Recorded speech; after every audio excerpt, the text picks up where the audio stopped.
مجھے اس پار کر، بہت جلدی ہو رہی ہے۔ اس نے کہا بڑے گرج برس رہے ہو، کیا بات ہے؟ بولے یہ تیرا کرایہ۔ جب اس نے دیکھا تو پھر اس کی تو بتی جل گئی کہ سونے کی اشرفیاں لے کے آیا۔ بولے سن، کبھی کسی غریب انسان سے کرایہ نہ مانگنا، سب غریب مسافروں کے کرائے پہلے جمع ہو گئے بے اور شک، جلدی مجھے اس پار کر۔ سبحان اس نے اللہ، کہا بھائی یار یہ ٹھیک ہے، لیکن یہ تو بتاؤ کہ یہ تھے کہاں، یہ لائے تم کہاں سے ہو؟ اس نے کہا تم کو اس سے کیا مطلب، مجھے اس پار بھیجو۔ بولے اتنا تو بتا دو کہ لائے کہاں سے ہو، مجھے اتنا تو بتا دو کہ لائے کہاں سے ہو، تم کو اس سے کیا مطلب، تم کو اس سے کیا مطلب۔ اس معلوم کیا کہا، ملاح نے اس کا ہاتھ پکڑا اس مسافر کا اور کنارے لے گیا۔ وہ کان بولا سن، مجھے بیوقوف سمجھتے ہو؟ میں جانتا ہوں یہ کام صرف شیخ عبد القادر جیلانی کیا ہے،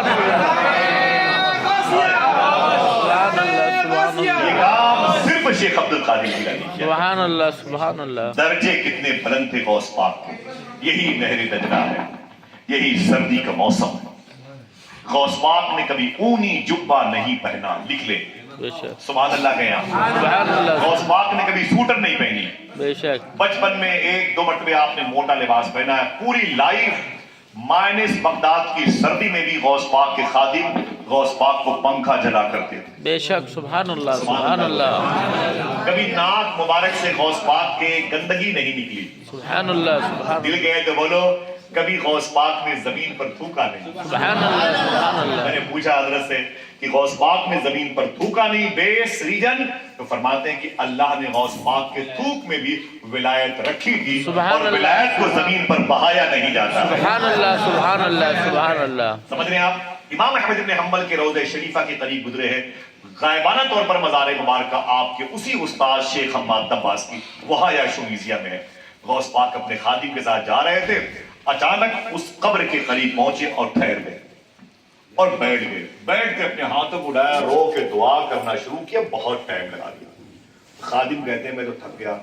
بہت دیر کے بعد غوث پاک نے اپنے ہاتھوں کو چہرے پر پھیرا اور اس کے بعد جو ہے وہ اٹھے چلنے لگے۔ تو میں نے کہا کہ شیخی یہ قبر کس کی ہے؟ اے شیخ اتنی دیر تک آپ کیوں بیٹھے تھے؟ وعدہ کیجئے انشاءاللہ یہ باتیں بتائیں گھر میں، انشاءاللہ، بتائیں گے نا انشاءاللہ۔ ادھر غوث پاک کے خادم نے کہا شیخ یہ قبر کس کی ہے؟ آپ اتنی دیر تک کیوں بیٹھے تھے؟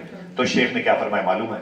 فرمایا یہ قبر جو ہے نا میرے استاذ حماد دباس کی ہے، بے شک، بے شک، سبحان میرے اللہ، استاذ حماد دباس کی قبر شریف ہے۔ بولے ادھر اتنی دیر تک کیوں بیٹھے تھے؟ فرمایا ایک میٹر آ گیا۔ بولے کیا؟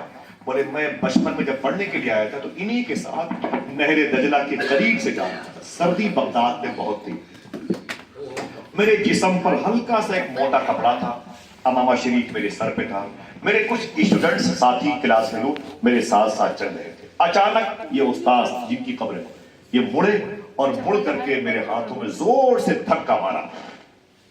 جب زور سے دھکا مارا تو میں نہر دجلہ میں گر گیا۔ بے شک، سردی بہت زیادہ تھی، میرے کپڑے بھیگ گئے، میرے امامہ شریف بھیگ گیا، میری ٹوپی بھیگ گئی۔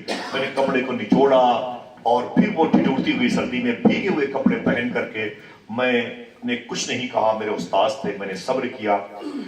میرے اسٹوڈنٹس ہنسنے لگے تو میرے استاذ نے کہا ہنسو مت، میں شیخ عبد القادر کے صبر کا امتحان لے رہا تھا۔ بے شک، سبحان اللہ، بولے پھر ابھی آپ اتنی دیر تک قبر میں کیوں بیٹھے تھے؟ سنیں کہانی کا ٹرننگ پوائنٹ۔ حضور غوث پاک فرماتے ہیں آج میں ان کی قبر کے قریب سے گزرا تو میں نے کیا دیکھا کہ یہ قبر شیخ حماد دباس کی ہے، وہی استاذ بے شک، جنہوں نے مجھے داہنے ہاتھ سے قبر میں وہاں دجلہ میں دھکے مارے تھے۔ شیخ فرماتے ہیں جب میں نے غور سے دیکھا تو ان کی قبر جنت کے باغوں میں سے ایک باغ بنی ہوئی تھی، بے شک، ان کا لباس جنتی تھا، سبحان اللہ، روشنی جنت کی تھی۔ سبحان اللہ، لیکن سنیں لیکن لیکن لیکن غوث پاک فرماتے جیسے میں نے غور سے دیکھا تو میں نے کیا دیکھا کہ میرے استاذ کا داہنا ہاتھ وکلانگ ہو چکا ہے، ٹیڑھا ہو چکا ہے، اس میں طاقت نہیں ہے، یہ شل ہو گیا ہے، معذور ہو گیا ہے، وکلانگ ہو گیا ہے۔ میں نے کہا شیخی جنت کے بچھونے، جنت کی کارپیٹ، جنت کی قالین، جنت کا لباس، یہ تاج جنت کا، خوشبو جنت کی، یہ داہنا ہاتھ آپ کا خراب کیسے ہو گیا؟ تو میرے استاد رونے لگے۔